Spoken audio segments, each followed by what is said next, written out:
Tom Hand here in the Americana Corner. Today we're discussing chaos in the capital at the British approach. On August 18, 1814, a messenger arrived at the President's house with news that the British were in the Patuxent River, 50 miles from Washington. As conflicting scouting reports filtered in, chaos reigned supreme in the capital. President James Madison ordered the militia to assemble, but few responded to the call. Secretary of War John Armstrong continued to insist that Baltimore was a target, not Washington, and offered little assistance.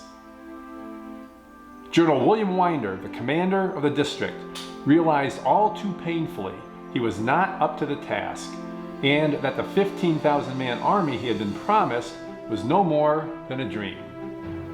While Secretary of State James Monroe rode to the front to scout out the British invaders.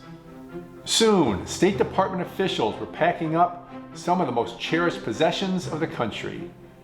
George Washington's commission, papers of the Continental Congress, and the Declaration of Independence. The next day, 4,500 Redcoats disembarked unopposed at the town of Benedict. While the British fleet under Admiral George Cockburn moved up the river in search of Commodore Joshua Barney and his flotilla of American gunboats, the Army under General Robert Ross marched on a road parallel to the river. On August 22nd, they caught up with the American flotilla near Pig Point on the Patuxent, where Commodore Barney destroyed his boats rather than have them fall into British hands.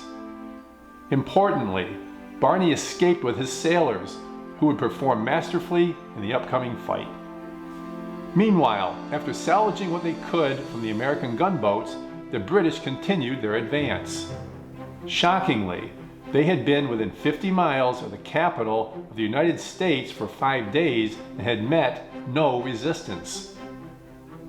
Early on August 24th, a letter was delivered to Admiral Cockburn from Admiral Alexander Cochrane, commander of the British expedition, ordering him to return at once and not attack Washington.